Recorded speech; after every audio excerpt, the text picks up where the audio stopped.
You're listening to the Back Home Network, presented by Homefield Apparel.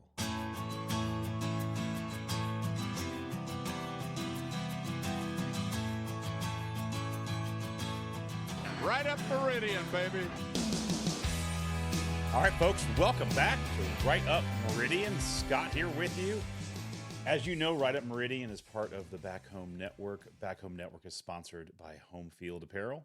Go check them out. They got the 500 collection coming out. They're wrapping up their Colts core collection. My hope is they come out with a Pacers core collection soon, but fingers crossed on that one. So check them out and use the promo code HOME23 to get 15% off your first purchase.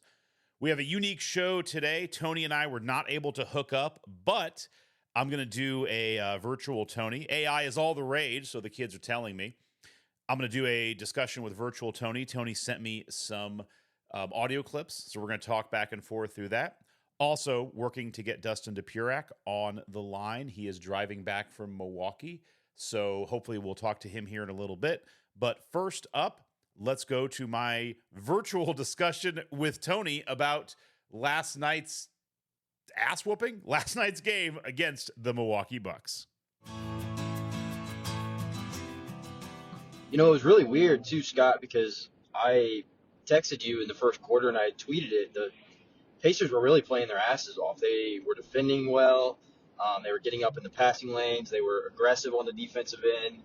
And that really translated to the offensive end for them. And they were moving the ball around, and they were getting shots in transition, and they got some threes. And then they got that 10-point lead and, really had the opportunity to lay the knockout blow. Like, you go up 20, it's tough to come back from that. And that's really where the wheels fell off.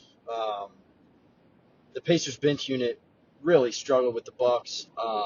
Some of it was the Pacers bench unit was playing against some of the Bucks starters and things like that. But ultimately, I thought the momentum got completely lost in the end of that first quarter, beginning of the second quarter, when the second unit came in. And I think when Halliburton went out, the Pacers were up 10. When he came back in, I think they were down by 1 or maybe up by 1. And they just couldn't get any momentum back from there. So, looking at the second unit, Toppin played 23 minutes. McConnell played 16. And TJ McConnell, he was really bad for long stretches. Has really struggled in the series, to be honest. So it's tough because the second unit has been what has helped propel the Pacers. Some of those depth pieces, we've talked about how depth on some of these teams, like the Pacers with youth and stuff, can be an advantage. But the Bucks were playing with their hair on fire. They had a lot of energy. They had a lot of momentum going their way. So, Tony, I agree with a lot of that. It was tough how, you got that false sense of hope that the Pacers started off so well, and then it really kind of all hit a wall. I was joking. I say this mostly, 98% in jest, but, seeing Scott Foster out there as a ref was not awesome. And then there was a lot of calls against the Pacers, and it does feel like Foster is brought in to extend series. And, everything Tony said is right. We kind of hit that wall. We're up by 10. Second unit comes in. I think what really also seemed to shift the moment for me was the technical foul with Obi Toppin. Toppin's just there. Pat Bev comes in and does exactly what Pat Beverly does, just being an absolute pest. But he gets in Toppin's head. Toppin is that was a tough one, but it's it is what it is. He gets the tee, but the team seemed to kind of be a little bit rattled by that. And again, that's what the Bucks want to do. They want to ugly the game up. They want to slow it down. They want to screw around. They want to get us, smacking around and being annoyed. And it worked. It totally got them off kilter, and it was a bummer. But, I agree with everything Tony said. Everything shifted. It seemed to be second unit wise. And he mentioned TJ McConnell, and TJ's been great. The trouble we're seeing into this series is you get these lineups where there's not a lot of offense out there. The Bucks are daring TJ to shoot, and then TJ is shooting a lot, some open threes, and he's open for a reason. It's just he's not a great three-point shooter. He's not the option I would want. At this point, I'd rather take a contested Ben Shepherd three than a TJ three, but you're getting a lot of TJ shots, and it is kind of slowing down the offense. So, Yeah, I agree with all of those things. Let's see next what AI Tony has to say. All that said, the Pacers were down 5 at halftime, which it's like, okay, Bucks went on a big run there in the second quarter. Pacers have put up a lot of stinker second quarters all season.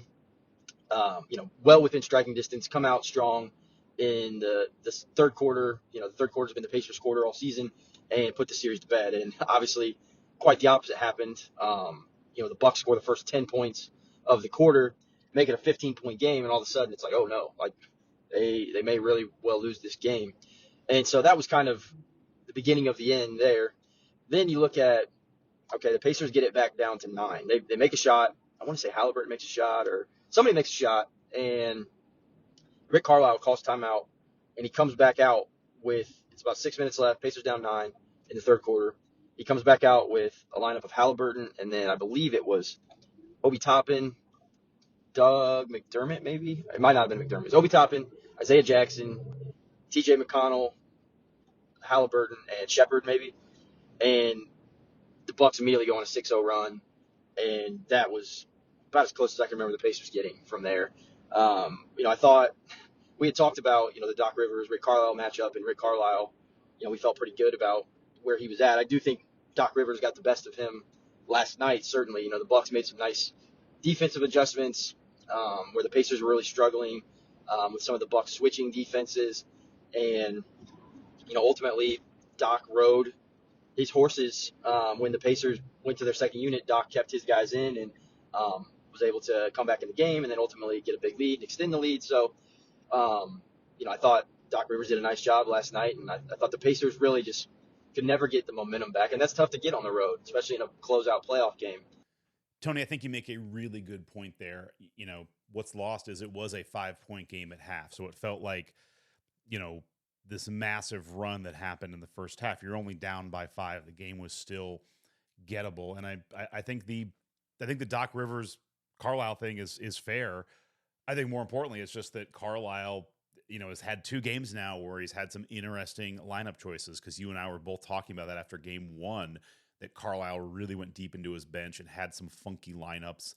Now, Isaiah Jackson played well last night, and maybe this is just when Carlisle knows the team doesn't have it, he starts throwing things against the wall. But I guess the deeper question is, why doesn't the team have it? Why is the team not prepared, and why are they coming out, with these? And it's not, they're not, I struggle to say that because they came out lights on fire, but you read the post game and Carlisle even said, even during that first quarter run, he felt like something was amiss. So why is that? And that's 2 games out of, 5 in this series where they have looked just really dead on arrival for most of the game. And that's not good. And I'm with you, Tony. I think that is on coaching, and that's something that I think we were not expecting.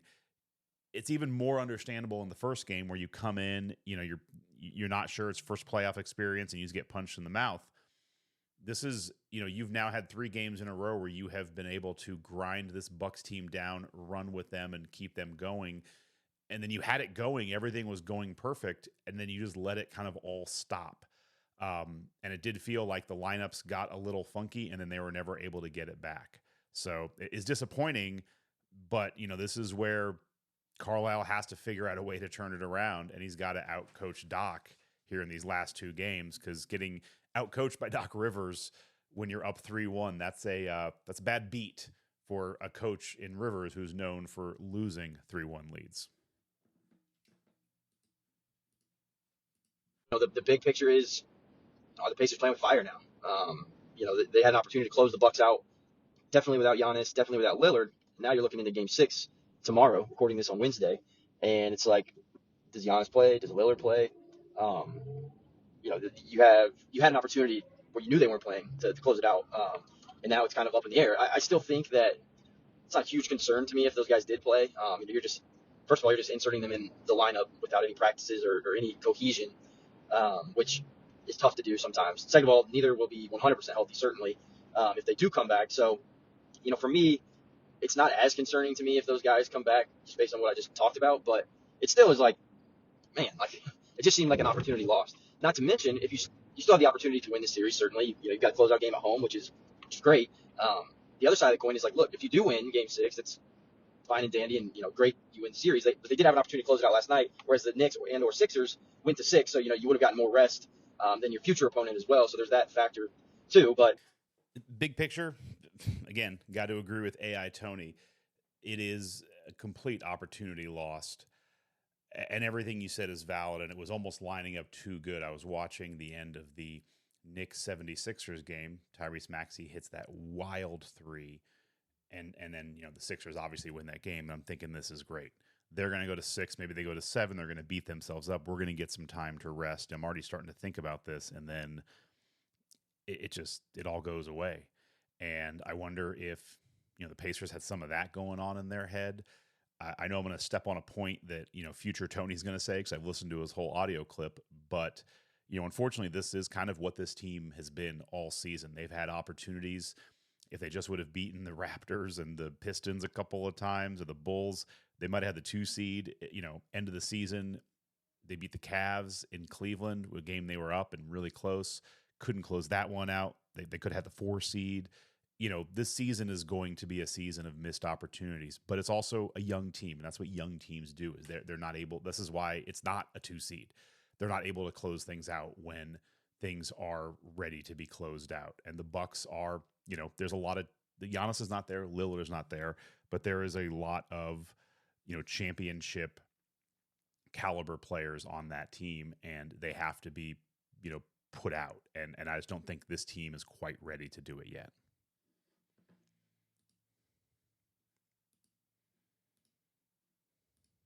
It's kind of been the way of the Pacers season this year. They, for whatever reason, they've played better against good teams, great teams, than they have like lowly teams. And that's what this Bucks team is. Let's be honest. Without Giannis and Lillard, they're an inferior team to the Pacers. And the Pacers this season have struggled with those types of teams for whatever reason. I don't know if it's youth, immaturity, whatever the case may be, but it's just something they've struggled to beat those teams. And so last night was another one of those cases where they struggled with a lowly team, and then it just got ugly from there. So with that said, a couple things that concerning Trent a bit is, Pascal Siakam hasn't been playing. He was lights out game 1, game 2. The Bucks definitely made some adjustments on him, and he just hasn't played as well. He's got the ball in his hands way too much to be as bad as he's been from the free throw line as well. So he's got to get that figured out. He's 1 for 5 from the free throw line last night, 5 for 12 from the floor in 34 minutes, 12 points. I thought Nesmith on Middleton, he kind of got taken to school from the start. Middleton really took it to him. I thought Nembhard did a better job on Middleton, so I'd be interested to see how that goes for Game 6. Miles Turner, I kind of felt bad for him because it felt like he was on the bench for a lot of those big meltdowns of the Pacers. Like, again, plus minus isn't a huge deal, but he was -6 last night, whereas guys like a guy like Obi Toppin was -18, a guy like TJ McConnell was -18. So Miles just wasn't on the floor for some of those big meltdowns. And, I almost felt bad for him. He had 13, Nembhard had 12, Halliburton had 16. I think he had 11 in the first quarter, and then really kind of cooled off from there. And then, like I said, the bench unit just really struggled. I thought Shepard came in his first stint and hit a couple big threes. He was getting going, and then he was just kind of part of that collapse. So, again, excited the Pacers have a closeout opportunity. I wish they would have closed it out in Milwaukee. If you lose Game 6, then it's really, your balls really start getting tight with what you need to accomplish, and going back on the road for Game 7. Who knows who the Bucks have? Pacers really, really, really need to close this thing out at home tomorrow. And ultimately, I think they do. They're going to have a really great crowd behind them. They're going to be able to make adjustments to some of the switching stuff the Bucks were doing on the defensive end. And they really they got to be able to play at their pace. Can't let the Bucks dictate the pace, which they've really been able to do the majority of the series. The Pacers got to be able to get out and run. That's where they thrive. Get the ball and go, but that doesn't happen if the Bucks are scoring. And so Pacers defense needs to tighten up. There was a stretch, last night where the Pacers were scoring to try and get back in the game, but they couldn't stop the Bucks at all. For the Bucks, Bobby Portis had 29, Middleton had 29, Pat Bev had 13, Malik Beasley had 18. So it's just like, can't let all those guys get going. You got to be able to get stops, especially in playoff basketball. So that's where some of my concerns lie. But trying a new format out here, Scott, because we just weren't able to connect before Game 6, but wanted to still get something out there. So hopefully this works, and then it's probably something we'll maybe have to do in the future as well. But I still think the Pacers close it out in 6, but I'd be lying if I said I didn't have a couple concerns moving forward. All right, thank you, Tony, for joining us virtually, and I agree. You're going to hear my view on what I think is going to happen in Game 6 and Game 7 when we talk to Dustin Dopirak here in a second. But I hear all those things. I'm with you on Siakam. He was brilliant in Games 1 and 2, And I wish I would see more of that. And I think you're dead on. He was brilliant because he was very quick and decisive with the ball. It does feel like he's slowing it down a little bit. Man, takes two to tango. The Bucks are part of this as well. But they are really slowing this Pacers team down. You see it with Siakam. You see it with Halliburton. You know, he'll be bringing the ball up, and then he'll just kind of pull it back out and let everything set and then try and find the creases. It's like, dude, just go. I keep, and it feels like the only one who's going too much sometimes is TJ, and TJ's going, and then he's taking a shot when he shouldn't, which you also mentioned. So the Bucks do have us a bit in a grinder at times, and it's not great.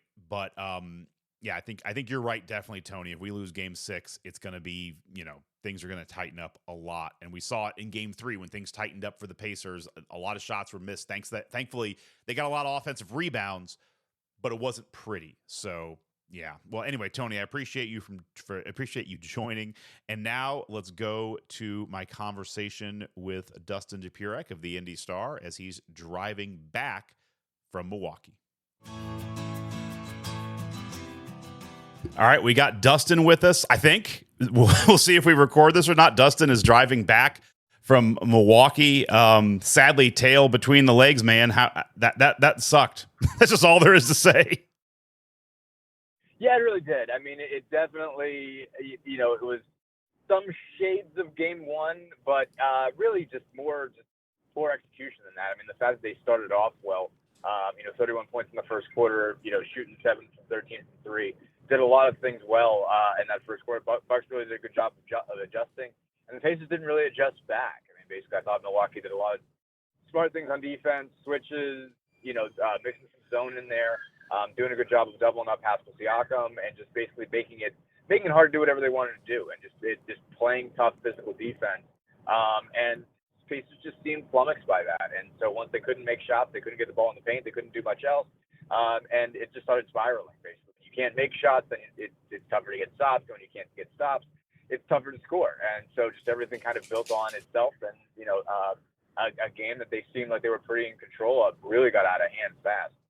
I wonder from a high level, is this just, because this is kind of what I've been thinking a lot, and a lot of it last night and this morning is just, this team has had a lot of really great opportunities in front of itself all season, whether it's, beating the Raptors, the Pistons a couple times and maybe getting to a 2 seed. They did great in the in-season tournament, but, when they got to the Lakers, this something similar happened, end of the season. They have the game at Cleveland, and if they close it out, they're probably the 4 seed. Don't do that. And then, you have this golden opportunity where the Sixers are pushing that series to 6. Let's close out the Bucks before they're able to get their guys back. And then, it just feels like this is a team that isn't really, they get to the precipice and they can't capitalize. On the flip side, I keep telling people, it's like, that's what a young team does. And that's why I'm not too concerned. Would you agree with that? Or am I not being as concerned as I should be? Yeah, no, I mean, you're totally right. I mean, I think, obviously, they have had some other games where they've needed to step up and do it. And sort of, I'd tack on another piece is just they have a hard time stringing a bunch of them together. I mean, they won, 47 games in the regular season. They only once won more than 3 in a row. They had a 6-game winning streak around Christmas. And so they've had scenarios where they've had a really good one, not had a great one. Like those, the Boston and Milwaukee games in the in-season tournament were big moments where they capitalized. The Miami game, late in the year when they really needed that one to avoid the play-in was a big deal. Oklahoma City before that, but after, that's just after you just lost to Brooklyn. And so, yeah, I mean, at the end of the day, this team is the young team, and it plays sometimes younger than it is because it lacks playoff experience. I think, on some level, like they have every right to pillory them for this loss. But I mean, I think they bounced back so well is the other thing. And so for as much as you're like, man, you really missed an opportunity for you, you had the opportunity to beat them without Giannis, and Lillard. I mean, like what a great chance you had up there in Milwaukee, but they do still have an opportunity. And they haven't been coming home, and they have beat them. I think there is the tendency because he hasn't played at all to think, man, when Giannis comes back, he's going to whoop you. You better get a hold of him now because if he even does come back, he's going to lose every game he plays in. Well, you don't know that. I mean, they beat him 4 out of 5, and Giannis played in every single game, and scored 64 points in one of those games. So that, like, even if Giannis comes back, for Game 6, that's no guarantee that Milwaukee's going to win that game, and that's the Pacers generally do a good job of recovering and reacting. So I mean, I think it's kind of the two sides of immaturity, that sometimes they're not good at seeing a moment and saying you have to get this now. But they're also good, on the flip side of that is because they didn't necessarily respond that way, the world didn't end when they lost it. I mean, I think that's the other thing is that, that they have lost some games where you're like, oh my God, how could you lose to this team in this moment? And, this is going to spiral you, and this is going to be the loss that kills you. And they come back the next day and they beat somebody they have no business beating. I mean, like, it's just how they operate. And to some, in that sense, their maturity is a strength. They don't let a game feel any bigger than one game. And they haven't all year. That's a great point. And I think you also, when the trouble with this team too is that the highs are highs and the lows are lows. So when it's rolling, you watch this team and it's like, dude, this is like a new breed of basketball. Like, we're just going to push the pace, and it puts the other team in a really tough spot. Our defense is basically having an efficient offense, and it's really a unique way of playing. And even in the first quarter, it's like, man, Shepard's hitting, McDermott's hitting. It's like, man, of course, because everyone's on our bench can shoot. But then when it's bad, Milwaukee has done a fantastic job of slowing the game down, gunking it up. Pat Bev and Bobby Portis couldn't be two better guys to be, pissing around and screwing around and slowing the game down. But when it slows down, our offense looks really pedestrian, and then it so highlights how porous our defense is. And even when we get things going, our defense just gives it up. And so it's the losses can be very frustrating, especially with how intoxicating the wins can be. I think I'd much rather have a team like this where there's high highs and low lows than a team that's just right, the Chicago Bulls are just right down the middle but aren't in the playoffs. Right. No, exactly. And at the end of the day, you'd much rather have that. You'd rather have a team that has the capacity to win any game, to do what it needs to do, to take it up a notch and to beat the best teams, because, it hires your ceiling. I mean, it is frustrating. I mean, I think the fan base is more bothered by the idea that you lose some of these games that you're like, man, like, how much better could you be if you just did the simple things and did the easy things? But like you said, on the flip side, I mean, some teams that just win the games that they're supposed to win and don't win the games they're not supposed to win, don't, like, you end up stuck in the middle, and you end up being a team that just doesn't have that high ceiling and doesn't have that much capacity to go far. And so, the fact that they're a team that could get up 3-1 on Milwaukee, is in some cases something you'd rather have. And I think, for the long term, possibilities for this team. I mean, look, I think if they blow a 3-1 lead, it's going to sting and it's going to hurt a lot. But I think organizationally, even if they blow that, they're going to come away with a lot from it. I think they needed to really get in the playoffs to get information about themselves and how to maximize the amount of talent that they have, and how to become a team that's tougher and grittier and better at holding this stuff together. And that's, I think basically, they're getting, even if they blow it, they'll have taken in what they need to take in. Agreed. As we look to Game 6, you're there. I'm sure Doc isn't, pulling you aside to tell you how Giannis is feeling in that. But what is your sense of? I'll ask this kind of as a two-part question. What is your sense of the availability of Giannis and Dame? And then also, just as someone who, covers basketball, knows how these things work, how effective do you think the two of them will be coming in on very little rest, having not played? Again, caveating with this that Giannis might be a bionic cyborg and just might come out and play 48 minutes and score 124 points for all we know. But I'm just curious, right. what do you think of their availability? And if they're available, what do you expect to see out of them? Yeah, I mean, I think it definitely sounds like Giannis is closer than Lillard for obvious reasons, that Giannis' injury happened before Lillard's, and that, he's had more time to recover and whatnot. I think the one thing, Rivers said after the game that he thinks they're very, very, very close, but, Lillard didn't do anything. He also said before the game that Lillard didn't do anything in terms of play on the floor on Tuesday, in terms of just the, on floor rehab, if you will. And Giannis has been on the floor for a while. He's been doing some basketball things and just hasn't been quite there and ready. But he's been making progress where Lillard's is still kind of new and kind of fresh. So I would be much more. I feel like just from a timeline standpoint, there's a much better chance that Giannis steps up, or not steps up. Giannis is available than that Lillard is available. But I don't know if it's likely.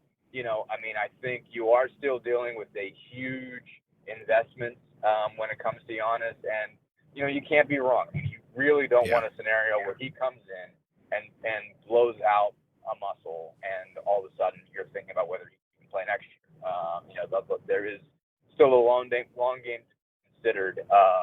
When it comes to him and when it comes to them. I think you'd rather, if you imagine those two coming back, you can still see a scenario for yourself where maybe you can come back and win this thing, and then maybe all the dreams that you had for this are still possible. But it's a big risk, and you might, it in some ways makes some sense to just live to fight another day. When it comes to these guys, and say, give them some time off, let them start over again, and come back next year and take another crack at it. And so, I don't know. I think there's going to be a lot of calculations there. Rivers has said, we want him to play when he's ready to play. But, you do have to consider the risk. And, you don't want to put the guy's career on the line, or even just his whole next season on the line, to get him for a series where you're already down 3-1. And so, it's tough. But I would say be much less surprised if Giannis is available than if Lillard's available. Okay. Do you, we had both said, last time we talked, you were pretty key on Game 4 being key, which it was. Does this feel like a scenario? I know there's no must wins until Game 7, but does Thursday feel like a must win for the Pacers? Or having, you've been to Milwaukee now 3 times. Does that, and Indy did win Game 2, so it's possible. But Game 5 was probably a little more keyed up. Does it feel like Indy could go back, the Pacers could go back and win Game 7, or do you think Thursday is kind of really the Waterloo moment for the Pacers? I think you've got to take advantage of this when you're at home. You don't want to come back to Milwaukee. It is going to be jacked up. They are going to have a lot of momentum, and obviously every game you play increases the possibility that Giannis plays. The further you go, the better chance there is that he plays. And so, again, they can beat him. They've proven they can do it before. But all the same, you just really don't want that. You just really don't want to have to do that. And so if you, bottom line, you just don't want to have to deal with him. You don't want to have to deal with, one more game and you'll be like, so it is a game that you have to win, but in the sense that, I don't know if it makes sense to make them feel like it's a must-win game. If you're them, again, back to what we said before, you get 2 bites at the apple. They're probably better off. And so, I imagine if they lose Game 6, they're going to be like, hey, you would have signed up for a Game 7 in a playoff series. And I think that's a thing that worked when it came to, Atlanta, in that Atlanta and after blowing it against Cleveland and saying, hey, if we told you at the beginning of the year you were going to have, 1 game at the end of the season to guarantee yourself a playoff spot, you signed up for that. And so if they lose Game 6, that's the mentality that they're going to have, is that, shoot, man, if you got told at the beginning of the year you got to have a Game 7, on the road to try to move on in the Eastern Conference semifinals, you'd be like, shoot, man, let's do it. Yep. And so, that's how they'll play it. And so I would say, it's also ultimately a lot more beneficial if they get this done now. They have a lot more wind in their sails. They have a lot more, going for them going into Game 6 and Game 7. If they'll plus 2 in a row, you can imagine a scenario where they've got that feeling like, oh my God, here we go. We're going on the road in Game 7. How are we going to do this? But, the way that this team's mentality is, you wouldn't say that like Game 7 is the game they're definitely going to lose, because I never say there's any game they're definitely going to lose. Yeah. Just a couple fun questions before we wrap up. You're there on site. I'm assuming it's Nemhart, but you tell me if I'm wrong. which Pacer is getting booed and jeered the most by the Milwaukee crowd, I would vote Nembhard, not being there. I mean, the only guy I noticed, because I was looking up for it, but it wasn't as bad as I expected, and I'm glad for that. Okay. Was Halliburton after he said after game 2 that his little brother had been called the N-word in the stands, and basically because there was nobody could validate that. Obviously the Bucks put out their statement saying that, hey, basically there was this dispute over to get your money right, you can't cheat the work. And then his brother says, got called N-word and he denied it, and so we couldn't validate it, so we just moved over to the separate seats, and there was no incident after that, so we could play out.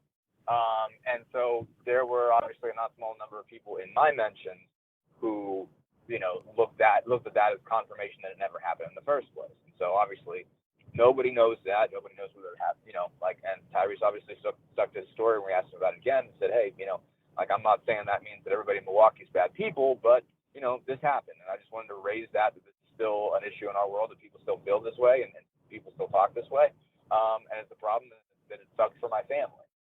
And I had concerns obviously going into there, I saw things said in my mentions, about it, over a couple of days, that suggested to me that, it might get ugly, and some things you really don't want to hear were going to be said. Probably not the N-word itself, but, that he was going to be called some names, basically, that would imply that he was lying. Right. And so I had some concerns about that. I don't know what happened closer up to, but I wasn't able to discern any of that from where I was sitting. They've got us a little bit removed at Pfizer Forum in the same way they do when we're at Cambridge. And so, and that's basically it. I did notice boos when he touched the ball the first time. I didn't notice them after that. And so I would still expect that he'd get it worse.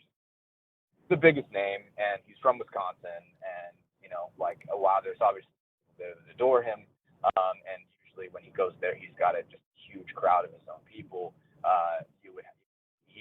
He's gone after some people. He's been a little chippy, necessarily odd with people and whatnot, and we thought maybe they would look more. I haven't seen anybody noticeably boo Nembhard. I think they haven't gone after him the way that the Pacers fans have gone after Portis. And, I think, I don't know if it's because they don't think they can rattle him. I mean, Nembhard's just a quiet little fighter. Right. I mean, you don't see him barking, visibly. He's more of a case of, he'll just look at you and be like, all right, dude, you want to dance? Let's go. I mean, Nembhard has this quiet, gritty little toughness, but you don't mess with that kid, and, if you stare him down, he's coming right back at you.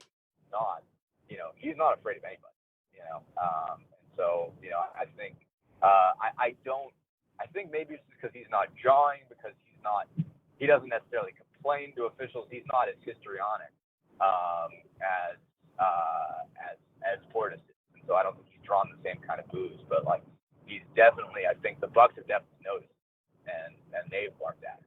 Yeah. That's kind of what I could tell from the broadcast too. It didn't seem like it was getting picked on that much, but I didn't know if it sounded different in Fiserv. I will also ask you this. I know that you are, you're a member of the media. You're impartial.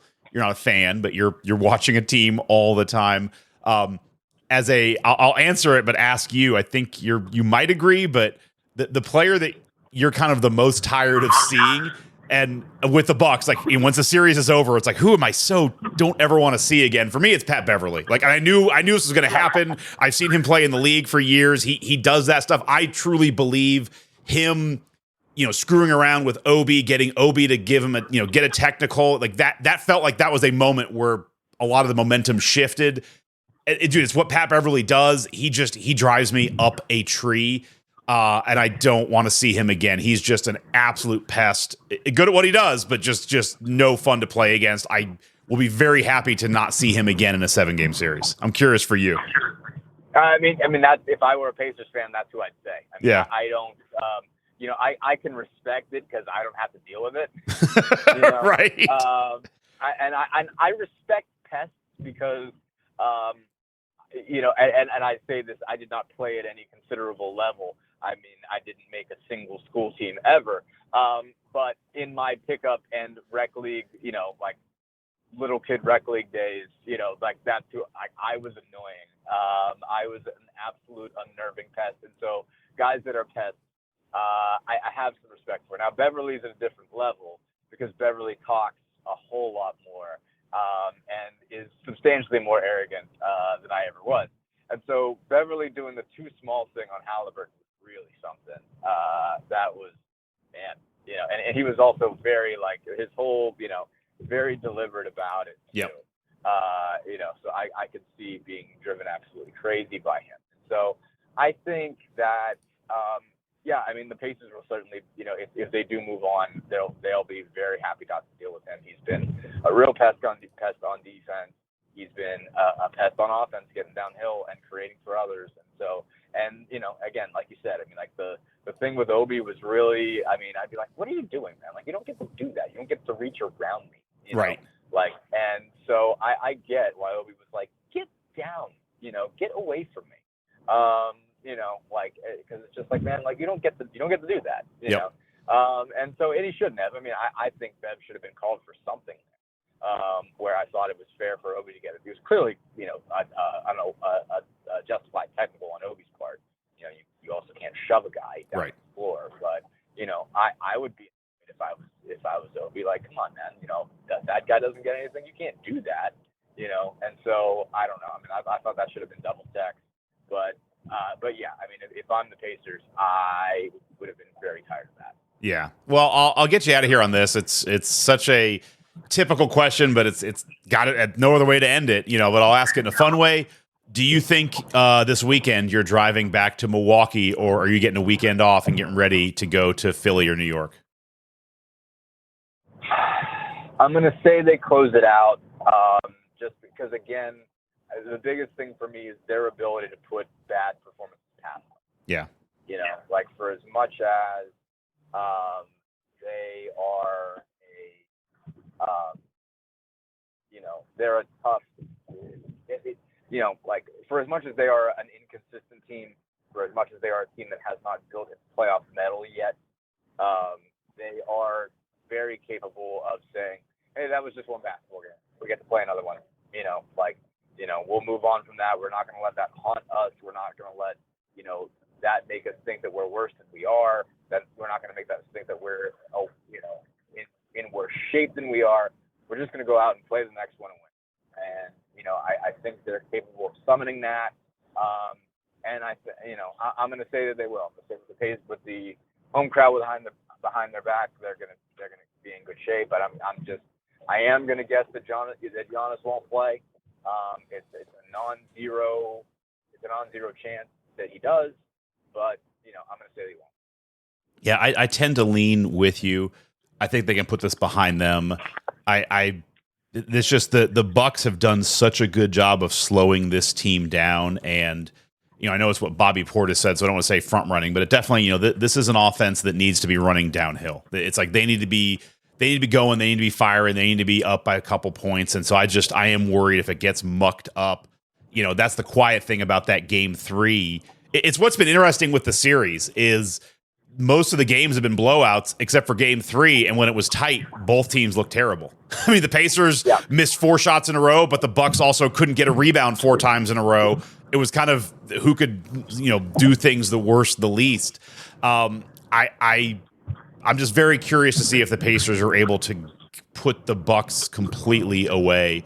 But I think at home, they had more runs in them when they were playing at Gamebridge last weekend, and I think they're going to be able to get it done. And while Giannis is scary, I'm not sure he's going to play, and I'm not sure if he does what he's going to provide. And it might even be that bringing him in could screw up the kind of the cool vibes the Bucks have going now without him. Obviously, Giannis is better than no Giannis, but it is, trying to integrate him after you haven't played with him for 3 weeks and you kind of got a playoff vibe going. You kind of have this thing going with what they have now. I wonder if they might screw him up bringing him in. So I think all those factors I hope and I pray, but I think the Pacers will close it out in 6. Yeah, I agree with you. All right. Well, Dustin, I appreciate it. Safe drive back, and hopefully last time you're driving to Milwaukee this year. I wouldn't be upset with that for a logistical standpoint. I like Milwaukee, but yeah. Yeah, we're gonna get you get you closer to home with maybe Philly next series. True. Yeah, wouldn't be the worst thing. All right, Dustin. Thanks so much. Thank you. All right, we did it. That is how you do a technically challenged podcast. Getting audio from Tony, doing Google voice calls to get Dustin Dopirak on the road. We're hitting all of my technical skills here, and now we are done. I appreciate everybody listening out there. If you have questions, hit us up on the Back Home Network NBA thread in our discourse channel. If you need access to that, shoot us a note at rightupmeridian@gmail.com. If you have any questions for the future pod, hit us up, rightupmeridian@gmail.com. One programming note, the next couple of days, the real life takes over for me. If you've listened to Crimson Cast, I've talked about my dad in the past, has been a big part of my sports life. Well, he's turning 90. He turned 94 last week. He's still doing fantastic, which is awesome and a blessing. I have a bunch of family coming in. We're going to go down and see him on Friday. So if the Pacers lose on Thursday, I'm going to be with family all day Friday. Might try and pump something out Friday night, but we have family in town. I'm scheduled to run the Indy Marathon 5K with my son on Saturday morning. So we got that going on. We have kids' soccer games coming up, so it's going to be busy. So depending on when Game 7 is, I'll try and get something out. But more than likely, I think it'll probably be Monday of next week after we know whether the Pacers won Game 6 or if there was a Game 7 and then what happened in Game 7. So it'll be a double reaction podcast of either talking about a great weekend and getting ready for the next series or kind of licking our chops and seeing what the hell happened. Hopefully it's not that, but just programming note, that's why we're going to be off for a couple of days, but appreciate the support, seeing the subscriber numbers going up, and it's always well appreciated. If you have comments out there, as always, hit us up. Let us know what you like, what you'd like to see more of, who you'd like to hear from, and we'll get it going for there. With all that said, let's go Pacers. Get it done in Game 6. Appreciate you all. And for the Right Up Meridian podcast, this is Scott signing off.